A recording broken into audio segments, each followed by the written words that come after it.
Hello and happy Sunday. It is a holiday weekend. I hope everybody is doing so well. We took a break last week because guess what? Life. And we just need to take a breather. Um, and before that, though, we were talking about money. And we realized it was such a robust, lively conversation that there was no way that we could absolutely pack all the money, um, I guess, dialogue into one like discussion. And so today we actually invited, oh, there's Adriana. Hold on. We invited an additional guest to join us today. I don't know what happened, Adriana. Is your camera on? She is. Okay. That is so, hold on. Let me see something. There, she left and came back.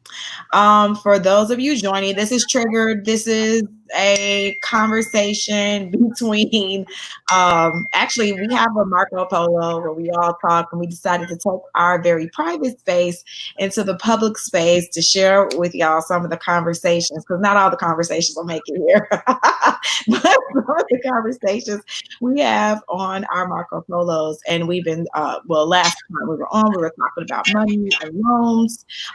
Before we get into that, though, let us all introduce ourselves. I'll start. My name is Aisha. I am a stylist working out of Chicago. I am a tight clothes specialist and educator. I am Ronnie Jones. I am a out of the Los Angeles area, Pasadena, California, and I've been doing this about 25 years and loving it still. Sunny? Oh, it's my turn. Okay. Hi, I am Sunny Garrett, known in these streets as Silk by Sunny, and I've been a hairstylist for like 11, 12 years, somewhere in that bracket, and I'm from Dallas, Texas, that is. And that's about it. Hey guys, my name is Meg Conkling. I live on the East Coast in New York. I am my own boutique owner, and I have been doing hair since 2010. And I'm excited about today's topic. I have my my listening cap on, so I'm excited. Excited, you're ready? Yeah. So if y'all missed the first Money Talks conversation, you can actually go back and watch the replay when we're done talking here. Excuse me, we actually spent a lot of time talking. However, today we actually invited a guest on to join us to talk about some very specific money things today. I'm going to invite her in. When Adriana comes back, though, we'll invite her in and we'll have her introduce herself as well. We'll have Tammy P. Moore, who's actually a client of mine, join us. Tammy, please introduce yourself. Tell the people what you do. What's your area of specialty? Hello, everybody. I'm Tammy Moore, the Diamond Diva of Diamond Residential Mortgage. I am part owner of Diamond Residential and owner of Tammy P. Moore and Associates. And I'm licensed in 12 states. I've been a mortgage, budget, and credit coach for 20 years. Awesome. Now, so transparency, I actually started talking to Tammy about like mortgage stuff. What was that, like a year ago? Or maybe a year and a half ago, I was considering I don't know where I went. Oh, y'all talk. I'm sorry. I'm reading messages at the same time. But we discussed some things at that time that I needed to work on with my interest in obtaining property at some point. And Tammy did actually give me some really great tips on things that I could do to get the ball rolling when I was indeed ready to make that purchase. So Tammy, what are some things, what is it that you normally do with your clients? Tell us that so we can make sure. Well, normally I encounter most people either through speaking engagements, seminars, or when they come to buy a home. And so when I started in the business, most of the time people would come to me and, I would just, if you weren't ready to buy, they would just send them on their way. And so, I wanted to change the narrative. So I started actually sitting down with my customers and saying, okay, if you're not ready to buy right now, here's what you need to do to clean up your credit, or here's what you need to do with your budget. And I started to take a close look at people's budgets. And I was just really thrown aback because I do loans for, all types of people. And I'm amazed how many people don't have a working budget. And so that became my focus in my seminars, is just to kind of help people get their lives together, get your credit together, get your budget together, because whatever dreams you have or aspirations is all centered around your credit and your budget, because your credit is you on paper. Mm-hmm. Okay, so what are some things, because a lot of us here in this particular community and the beauty community in general, we tend to don't have our things together. What? I mean, not at all. Realistic. Okay, I was like, let's be realistic. We do not. And when I say we, I'm saying a great majority. I'm going to go with like a good, would 70 be a fair number? I would say 80. Yeah. 80. 80% don't have it together. Ronnie, what percent of people in the industry do you believe don't have their business affairs in order? What percentage do you think? I say about 85%. Well, look at me. I was being conservative. Some of them think they do, but they don't. Okay, so the consensus is, let's just say around 80. I said 70, you said 85, Meg and Sunny said 80. So we're going to go with 80. So 80% of people in our, in our industry likely don't have their business affairs in order. And with not having our business affairs in order, what does that what kind of barriers does that present for us when we start to go out and like do things in life? It blocks everything. As you see with the paycheck protection, there's some specific things that they wanted that a lot of people didn't have, and it's stopping them from getting the money. And if you notice, when you filled out your paycheck protection, they did not ask you about your expenses. They asked you about your income.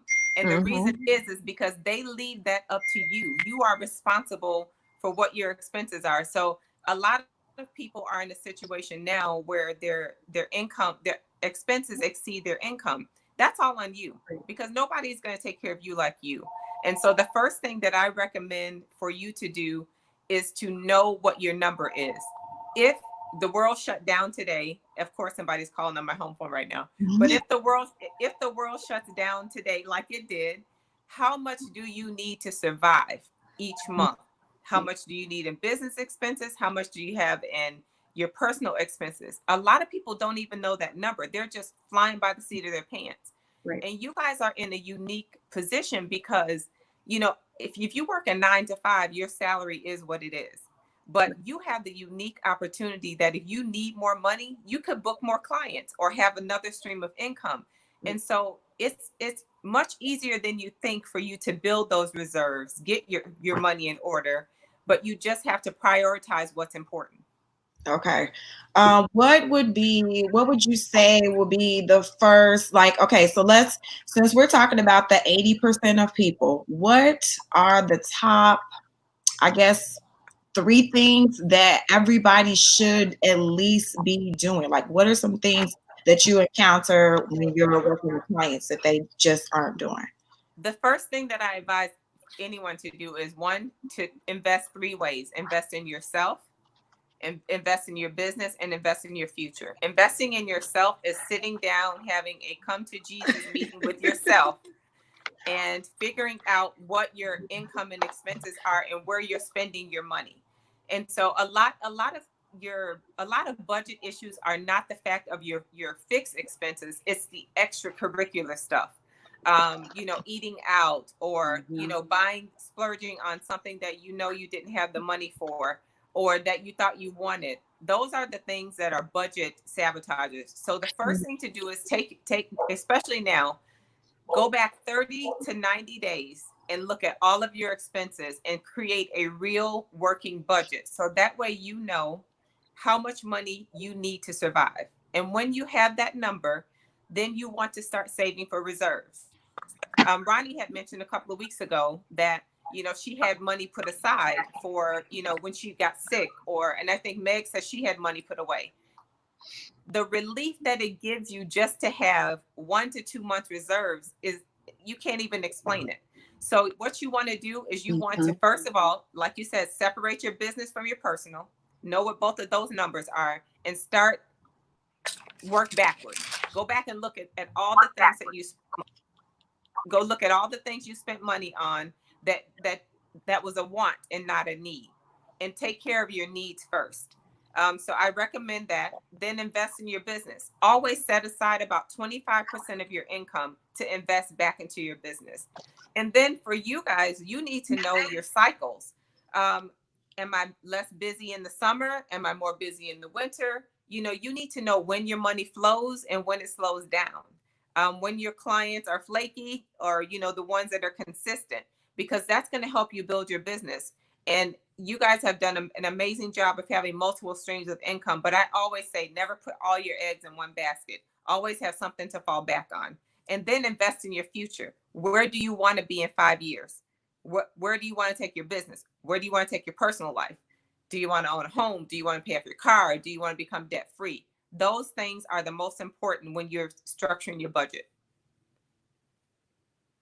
Okay, so let's say this, my nails are looking crazy, but what were the things that actually prevented people from being able to get the PPP? Because I've seen different conversations, and granted, some of the conversations were not based in the accurate information that went along with the PPP, but what were some things that you saw that prevented people from obtaining the PPP? Not having articles of incorporation. That's one of them. Not having their money all over the place. What they want to know is, what is your average income? So where do you go to calculate that? So if you have money coming in PayPal, and then you have money in your personal account, then you have it in your business account, that's a mess. It needs to be in one. You need to separate your expenses and your income. So even if you transfer all of your money from your business account into your personal account to take care of your bills, you need to separate it. If it's commingled, they can't figure out what is what. If you're transferring money from this savings to this, so most of it is really organization. So a lot of people, I haven't filed my taxes. You didn't have to file your taxes, but you need to be able to show them how much money you make.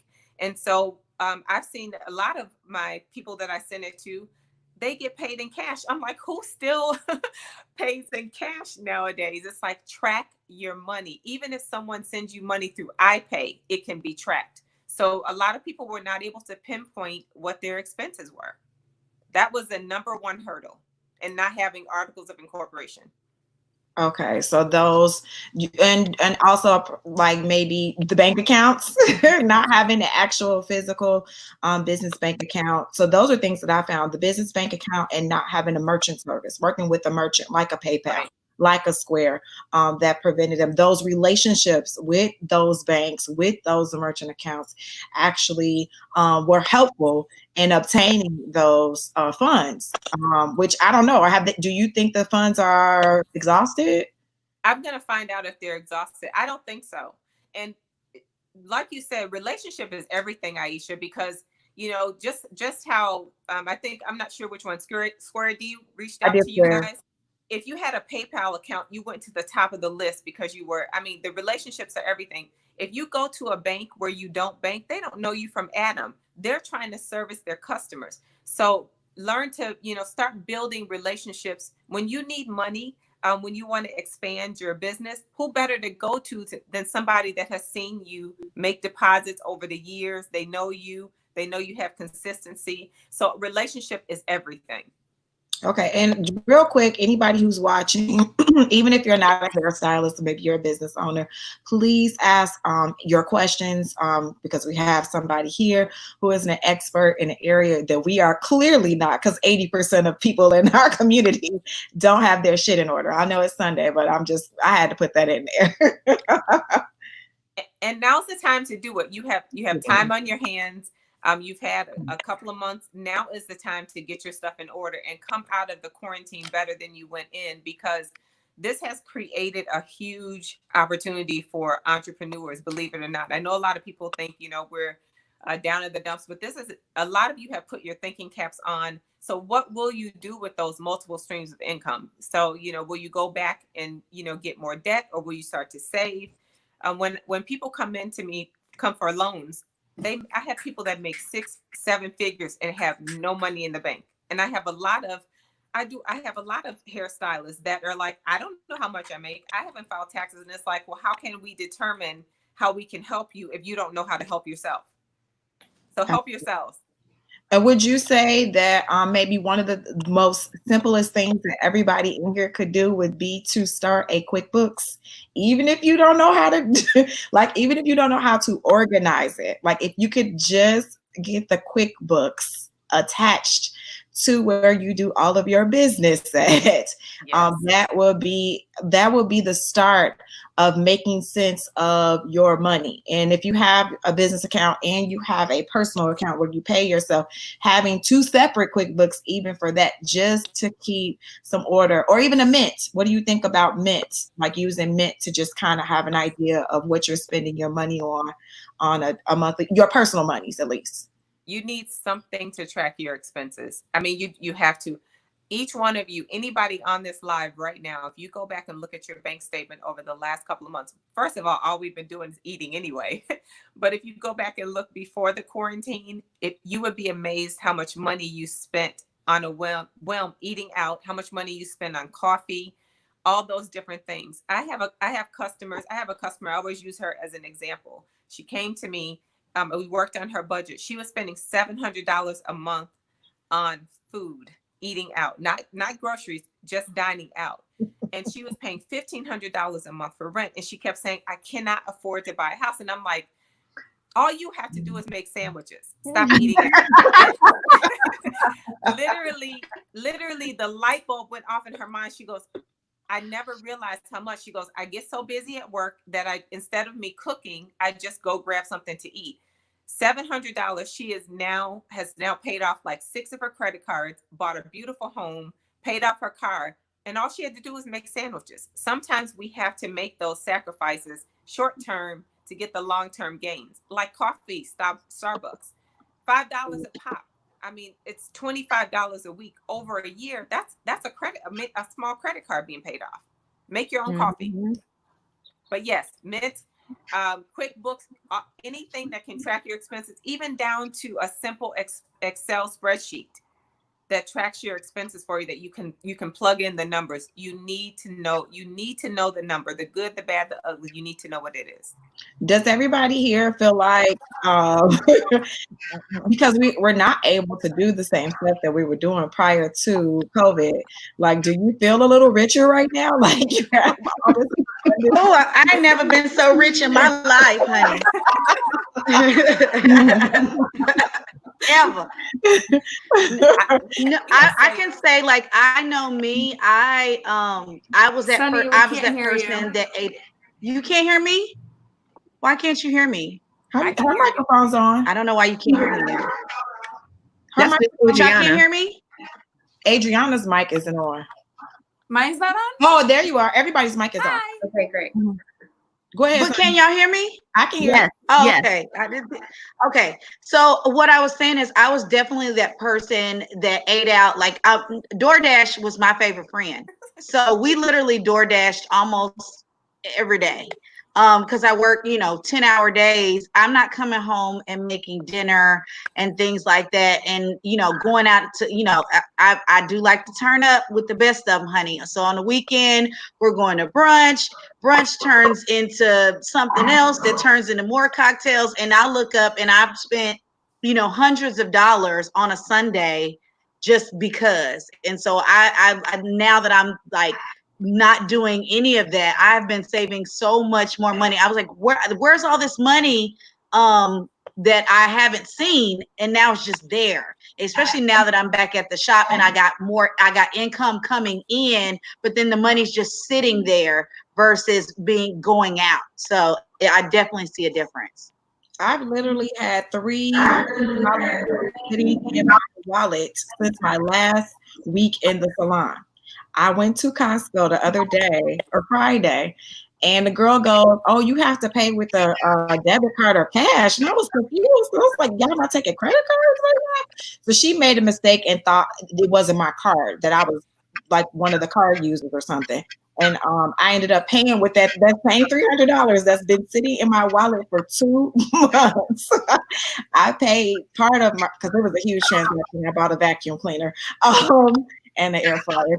But it was a huge transaction. So I paid that and put the rest of it on my debit card. But I was amazed that, like, I literally hadn't been looking at my wallet at any money. And it was the only cash that I had in my wallet this whole entire time I've been home. I thought that was so tripped out. Like, who just has, like, just, walking around like a drug dealer with $300 just hanging out in your wallet. So stupid.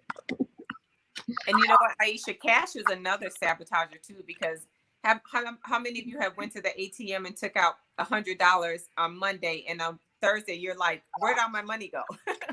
So it's like, what I suggest to clients too is if you withdraw money from the ATM, write on the back of it, where you spent your money, so that you can keep track of it. But cash has been king. Cash has been king now, because the first thing that we did when the quarantine happened is we went to the bank and withdrew cash, because we were like, we don't know if the banks are going to shut down or what's going to happen. So, it's so many things to think about, but it's really so simple. I do want to ask each of you, do you guys know your number? Do you know how much you need to survive for your business and your personal? Sort of. So I'll say I don't, and it fluctuates depending on the cycle of the year. Like, it is a moving number for me personally, especially with life changing. I have aging parents and emergencies happen. So for me, I would like to see some sort of cushion to think about those things that make me a little nervous about life. And I was thinking when you were speaking, Tammy, I'm wondering if you, now working with your clients one-on-one, if they are having more enlightening experiences of where their money's going, and there's a lot more transparency because things were put on hold. And I was wondering if you can talk a little bit about what have your experience been with your clients since lockdown has happened. Yes, a lot of them. The first time that I experienced this with my clients was when the government shut down. Remember when the government shut down and everybody who worked for the government stopped getting a paycheck? I had people in the midst of counseling that had no reserves and had worked for 30 years. And the only thing that they had was like their 401k. That was the first come to Jesus meeting that I had. And I started to add that into my seminars, because who knew that this would happen? But that was a cautionary tale for all of us. Everybody's woke. How do I say that? Everybody's woke now, because we never thought this was happening. It happened so fast, we didn't have time to prepare for it. And that's where those reserves come in. And it's like I posted, I'm like, see, all this time you guys were thinking I had OCD about reserves. This is when it matters the most. This is the rainy day. This is what you were saving for. All those people that are conservative, that have put money away, this is why you need to do that. And so people now really honestly don't want to go out the same way that they went in. They're now more than ever trying to get their budget in order, eliminating things that they didn't need, realizing how much money they spent on frivolous stuff, and trying to build those reserves, because this has taught us, if nothing else, be prepared. And yes, so everybody's senses are heightened. They're trying to get their finances in order, saying what they need, what they don't, and prioritizing wants versus needs. Yeah, and I'm sure for our community, this has been a huge wake-up call, because we literally cannot work from home. We cannot telecommute our jobs. Yeah. So this has definitely been a wake-up call for us. I'll turn your mic on, Mark. Go ahead. So my question is, people who think that they don't have the money or enough to save or to get their reserves together, what do you suggest that they do besides going in and looking? Is there like a rule they should follow about putting a certain amount away? And that money that they have to put away, what should they do with it? Should they put it in the savings? Should they invest it? What's the best thing to do? That's a great question. My rule of thumb, In order for you to be an investor, you have to have money to invest. So do not invest your money until you have your reserves built. Simply because it's not as easy to get. So first build your rainy day fund. Always put it in a savings account. And what I always recommend, if someone is living paycheck to paycheck and they're really focused on trying to save, even if you put the money in the savings account and you have to go back and get it, you're practicing. Practice makes perfect. You're establishing a habit of doing those things. And so I do have clients that have more bills than they do money. At that point, we have to have the tough conversation. You've got to give up some things or you've got to get a second income. But living paycheck to paycheck is stressful. It ruins relationships, and it just weighs heavy on you. So sometimes you have to make those short-term sacrifices. So I recommend, once you establish how much you can save, even if it's $25 a week, transfer that money into a separate savings account, move it away, and then begin to build on that. $25 a week is $25 a week. But 90% of the people, Ronnie, have the money. They just have not prioritized it.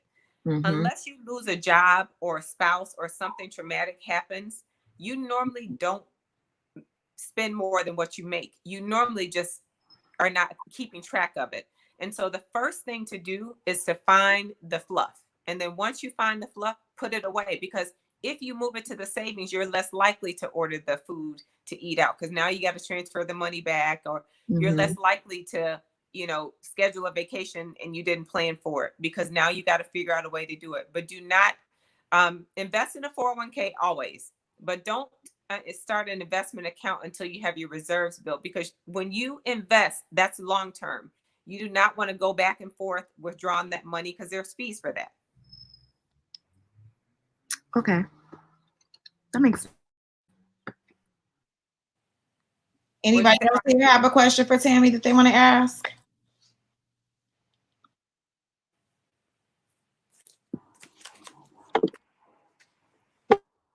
I have a question about the PPP. If now that salons are opening back up and we are going back to work, if somebody hadn't applied for the PPP loan during quarantine, so they haven't had any income, they haven't been paying their staff, should they still try to get the PPP loan now?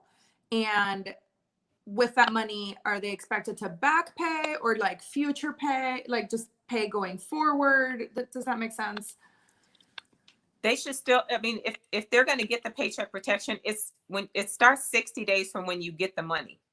So that's when they want to see your payroll records. So actually, for someone that hasn't gotten the money, all you have to do is document that you've used it for payroll purposes. 25% of it can go to your rent and utilities and things like that.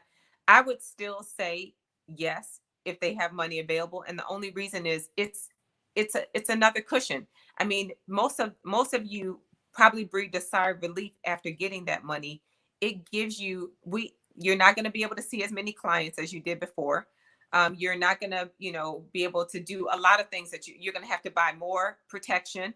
You may have to buy some kind of circulating fan or something. So that's what that money can be used for. So I would say yes. That's a great point, Tammy, because a lot of people are like, oh, I don't want another loan. And it was like, and I understand that. But if you think about it in terms of what they were offered, what the banks or the government offered us is something we never get from a bank, from anybody. A loan to do something to invest into our businesses, because we don't ever get money as small business owners, especially as salon folks. We don't get the money that everybody else gets. The other part of that is that the loan repayment, if you don't use it for what it's been marked to be used for, it is 1% over a 24. Where are you about to get a one? No, not even a credit card. They barely want to give you the 1% cash back, let alone you pay 1% back on this loan over a 24-month period. It, like you said, it gives you the ability to breathe a sigh of relief, go back into the salon, ease back into the salon, not dive in head first, but ease back in and figure out how you want to continue on with your business, as opposed to like you have to, like, you got to get this amount of people, you got to do these amount of things so you can make this amount of money so you can have this. And again, I don't know where everybody's going, because it ain't really much you can do right now. Even with all the money you make, like, what are you about to do? Buy a cute purse? Who's about to see your purse though? You. Exactly. This is a gift. It is literally a gift to you from the government. Take advantage of it. Boost your business up. Come out of this with a whole new agenda, a whole new business plan, because this is something, like Aisha said, that we'll probably won't see for a long time. 1% interest, and back to having your stuff in order. This would have never happened. You would have never been able to walk into a bank and get this type of money. So, use it wisely. And I want to say one thing about credit. I know that this is about budget, but for all of you that have not looked at your credit in the last, year, you should always check your credit score once a year, because having good credit prevents you from having to dip into your savings all the time. And you're using other people's money to fund your dreams. So, credit is you on paper. And so sometimes people never meet you, never talk to you. You literally submit an application and they make an assumption or a judgment about you based on your credit score. So that's another barrier to you becoming great in business, is your credit. So about credit, business credit, because business credit is different than your personal credit, right? Yes. So how does that work? How do you build your business credit, and how does your business credit differ from your personal credit? Well, most of you will probably always have to use your personal credit as your business credit until you build it. That goes back to relationships, having accounts at the bank, knowing people, having your money at different banks to where you can go to them and get business credit. Like, so having your business credit cards and all that is building your credit and your bank accounts, if you and how all that works. Does it work the same way? Well, if you have a business credit card and you're a sole proprietor or you're, LLC, it's going to be based on your personal credit. So you need good personal credit to establish business credit. So that's your foundation. And once you start to establish business credit, you don't have to lean so much on your own. You can free yourself. But they're not gonna give you business money if you're not managing your own. But my question is, so if you have business credit, does it work? Do you have like a FICO score for that? No, it's what they call a US, depending on the level, is what they call a Dun and Bradstreet rating. So it's really based on your creditors. So you establish with it, and they get references from other creditors. So when it's okay, so say if you were, as a business, you wanted to buy some commercial property, are they going to look at your personal credit, or they're going to look at your business credit, or is it a combination? Well, if you have business credit established, they're going to look at your business credit. If you don't have enough, they're going to go to your personal. Okay, what we normally do, let's say a customer wants to buy a building. They normally buy it in their name and transfer it to their LLC. Does that make sense? Yes, that makes sense. Okay. So, okay, all right. Okay. It's coming. But there is a level of go ahead. Even with our company. No, if you had a thought.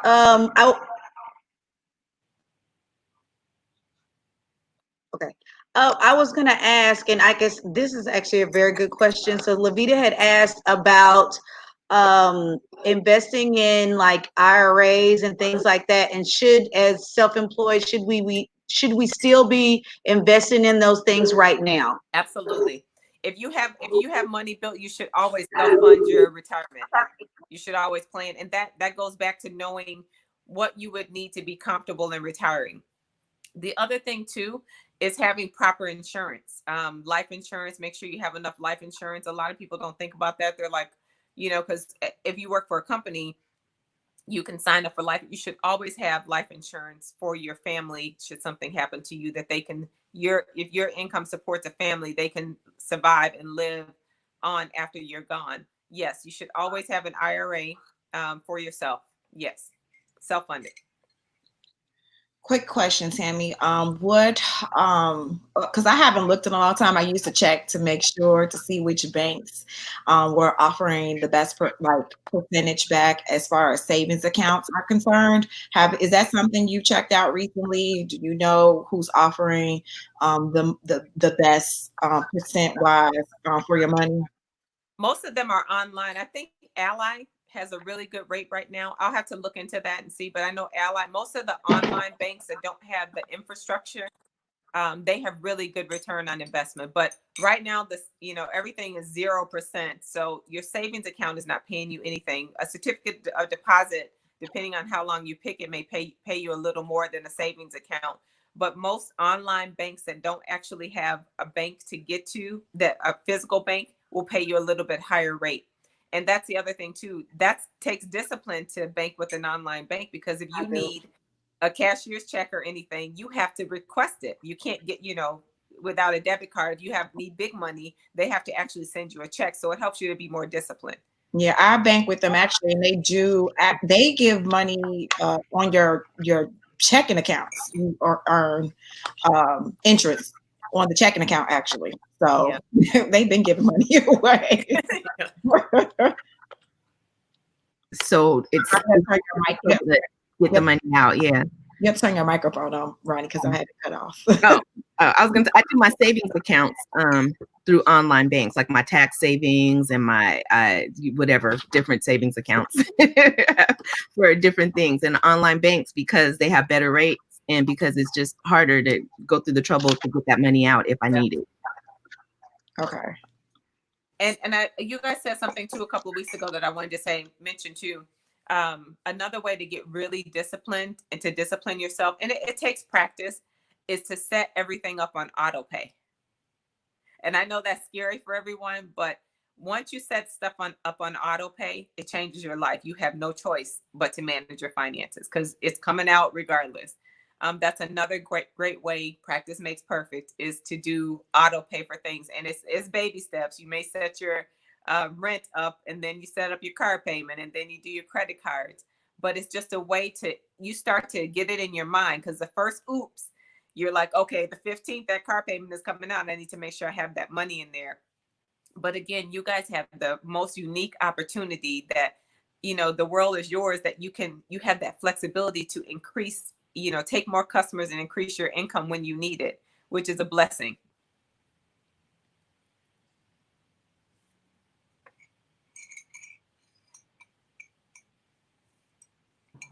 Okay. Yeah, I had the question evolves around for hairstylists who are on their own and they don't have a vision to have a bigger space or a lot of employees. So their business is them. Can you speak to the importance if they need to invest in a payroll company to help solidify more of them paying themselves and looking more legitimate to the government and anybody who's going to be requiring some documents from them? Yes. You definitely should. QuickBooks is a good way to start that, Okay. but you definitely should pay yourself, even if you don't need the money. Because when you come to get a loan, whether you go to buy a house or whether you buy a car, first thing they're going to say is, how much money do you make a month? If you're like, well, this month I make 3 and this month I make 2, how do they determine? And then they look at your credit report and see $4,000 in bills, for example. How do they determine that you can afford or manage those debts? So you should always pay yourself. I have a couple of stylists that I've worked with over the years. She has full ADP payroll. She has stylists that work for her. She pays them a salary, and then she does bonus or commission over whatever their agreement is. And it works so well for them, because when you go somewhere, or paycheck protection program, for example, perfect example. If you were paying yourself through a payroll company, you would have qualified for more unemployment, because they would have had something to base it on. So yes, you should. Even you guys, you always have to look at yourself as the CEO of you, because that's one thing that hairstylists, well, I'm just a hairstylist. You are not just a hairstylist. you are a fledgling company, a business, a growing business. You have to treat yourself as such, even if you have only one employee. Set up payroll, pay yourself, be consistent with your expenses, know what your return on investment is for things. You know, if you're spending a lot of money on, you know, having retail and it's not benefiting you, then you need to shift, you know, different things like that. You have to treat it as a full-fledged business instead of just, oh, I'm a hairstylist, because that is not the case. As you can see now with, you know, the paycheck protection, you are a business. Elise is asking, to pay yourself through a W-2 payroll, don't you have to be classed as an S Corp or Corp? Yes. Okay. Good question. We definitely have to have you come back, Tammy, because there are a lot of different things that you can, it seems that you can unload for us. In the comment section, let us know exactly what you would like Tammy to come back and talk about specifically, because she touched on a lot of stuff, which I think is awesome. But I know that several of these things need to be unpacked and loaded, you know, so that we can, you know, take some of these things and put them to use. I asked the ladies real quick, guys, like what from what we talked about today, is there anything that you're going to do within the next 7 days from what Tammy has shared today? Like, is there anything that you are, I know for me, I'll speak real quick, I'm going to start a savings account because that's super easy. I can go on, I'm already banking with Ally, and I can just add a savings account to my whole little situation. Anybody else want to respond? I'm going. Yeah, I'm definitely going to start. Oh, we can't all talk. Right. Go ahead, Ronnie, and then I'll circle back. Okay. Well, I'm definitely going to start a savings account, and I do need to do my little QuickBooks. I do have a question. So as I'm went through the quarantine process, I've started, you know, having another stream of income through an online banking, not online banking, like online sales, right? So I do have a question. Do I need to get a separate account for my online money coming in versus what I get from the salon, or can I just put them all in the same business account? If you can track it Y'all hear well, me? you can put it in the same, but yeah, we can hear you.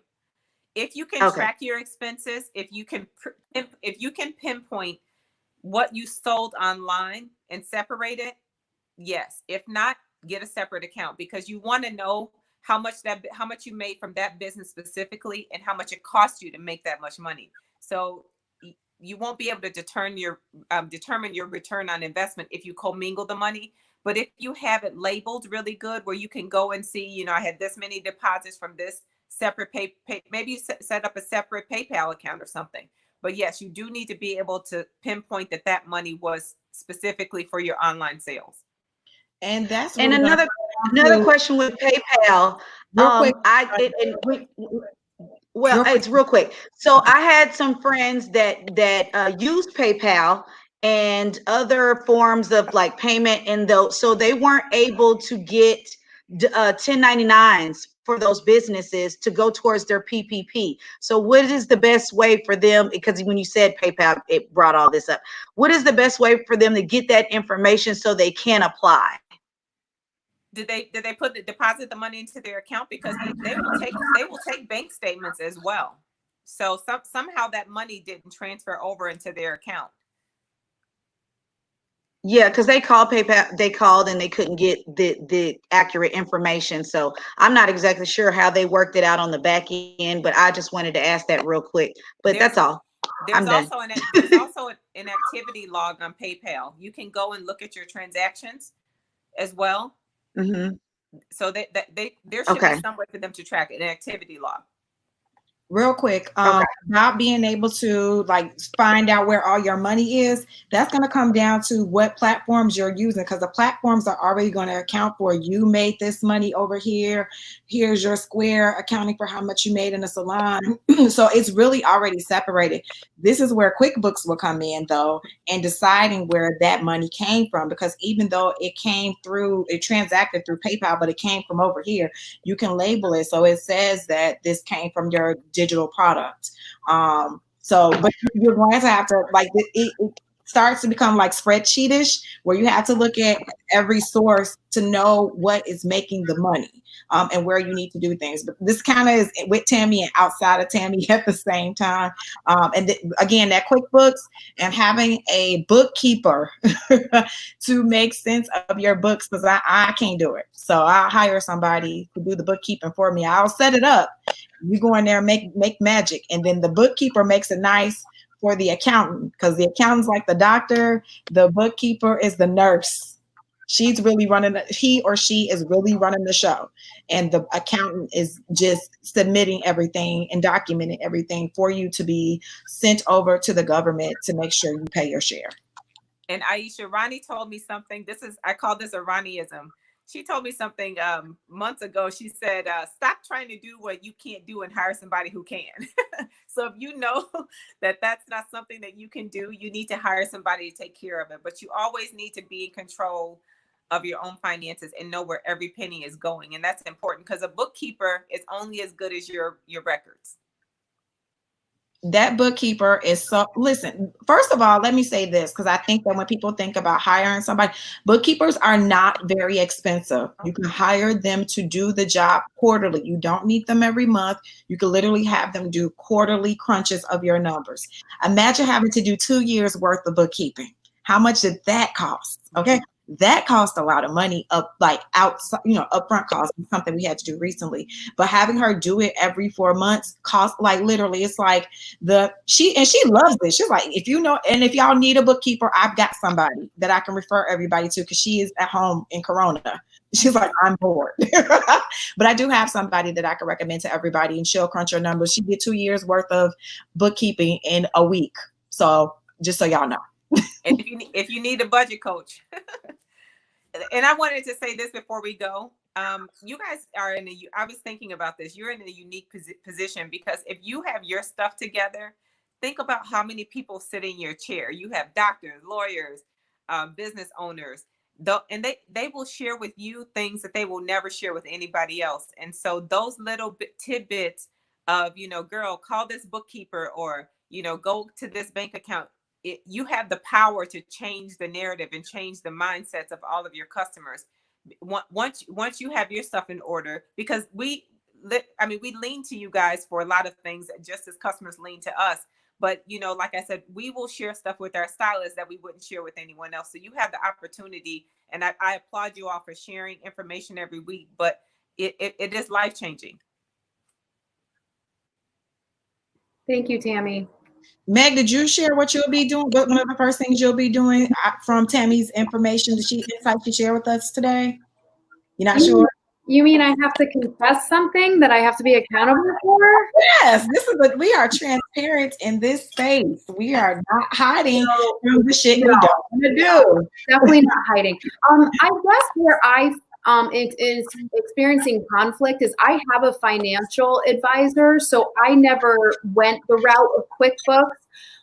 Is that something I should still consider, even though I pay someone else to do all my stuff? I know you just said you should know your numbers. I do know my numbers, but it's because I check into my checking account and stuff so often.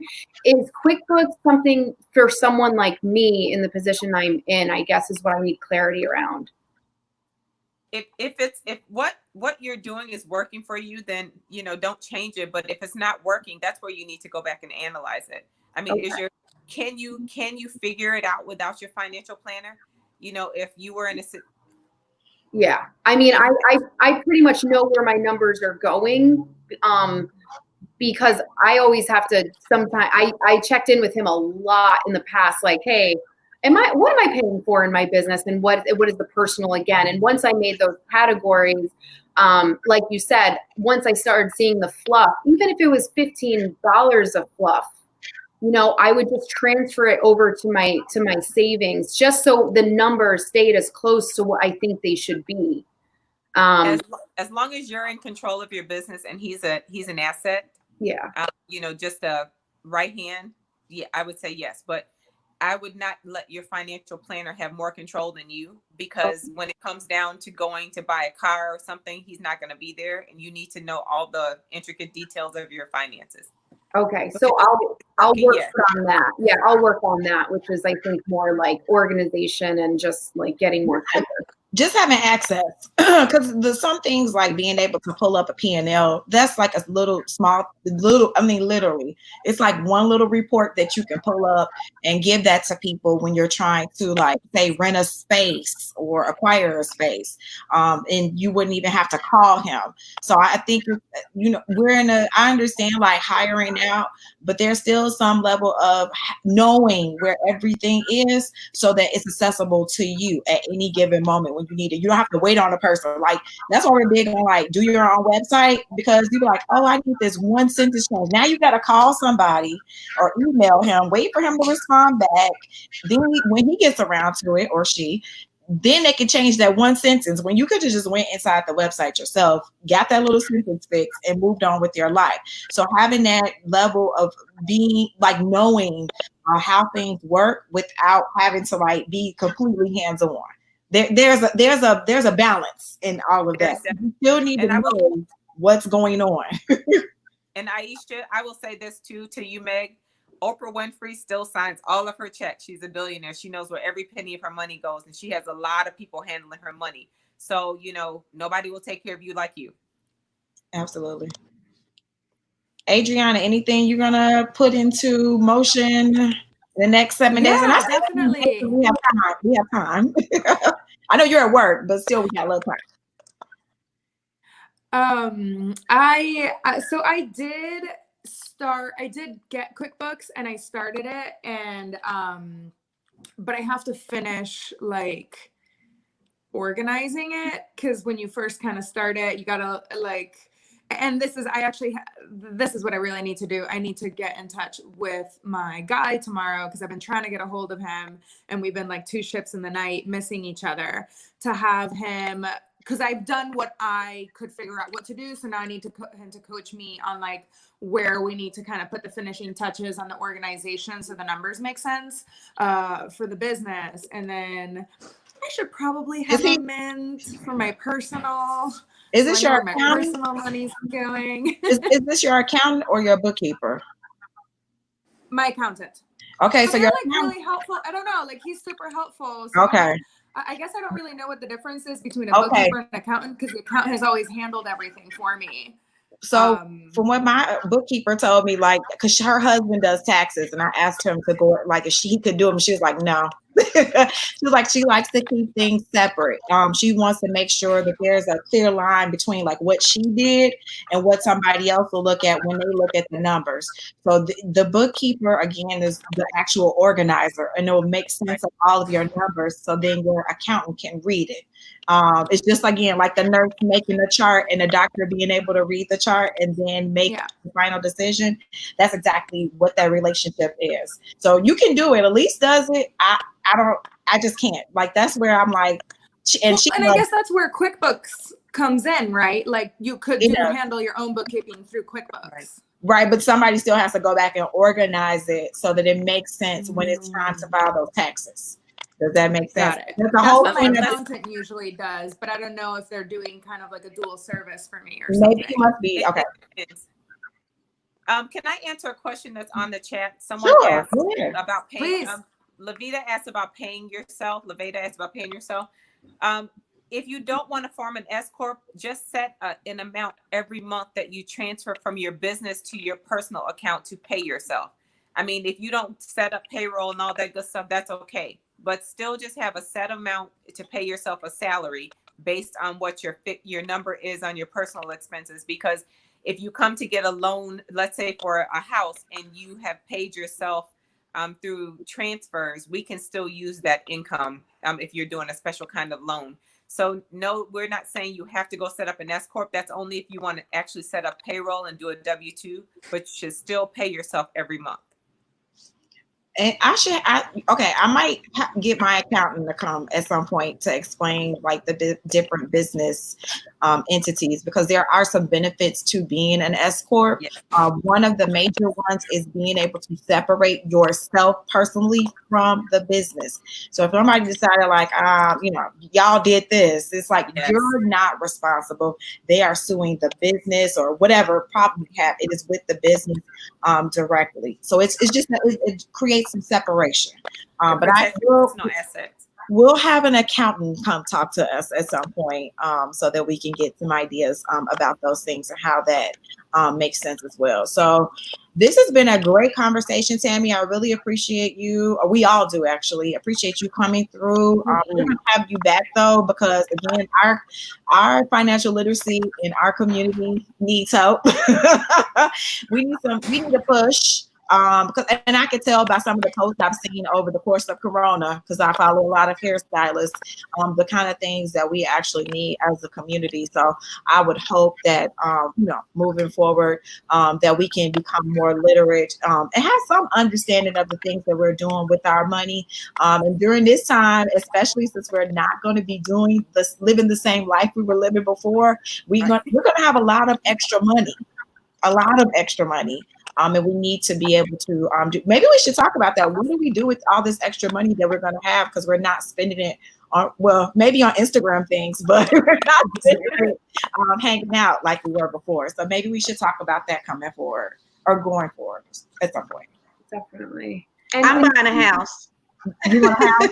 Me too. I'm gonna buy me a house. That's what I want to do. And Tammy, what's the best way for people to get in touch with you? Because it seems like there's a lot of buzz and you're very popular with this video. So I think people are interested in learning how they can work with you. Can you tell us a little bit how they can do that? Yes.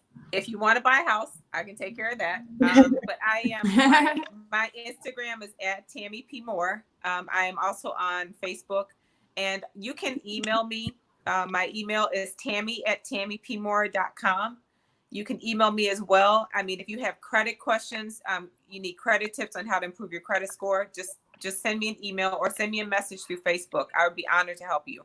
If you need help with your budget, getting your finances in order, I can help you there as well. You literally just send me your bank statements and I go comb through them, establish a budget and go over it with you and tell you where the fluff is, tell you where you can help you get your whole life together. So I would be honored to help. It's at Tammy P Moore on Instagram. It's Tammy Moore on Facebook. I'll post all of my handles in the comments. Yeah, I'll be talking to you soon, Tammy. I'm ready now. Okay. I'm deaf. You done sold me, so I'll be there. Let me know the time.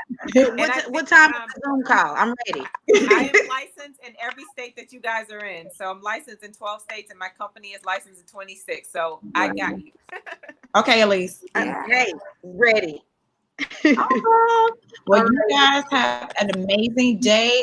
We will be back at some point. We're not gonna say when, because right now it's more of like when everybody can get together at this point. Yeah. Thank you, Ronnie, for suggesting this. Tammy actually has talked to me about this as well before, so I'm so glad that you advocated for Tammy being here today. Absolutely. Thank you, Ronnie. Thank you, Tammy. Thank you, everybody. See y'all. Have a good Bye. weekend. Don't eat all the barbecue.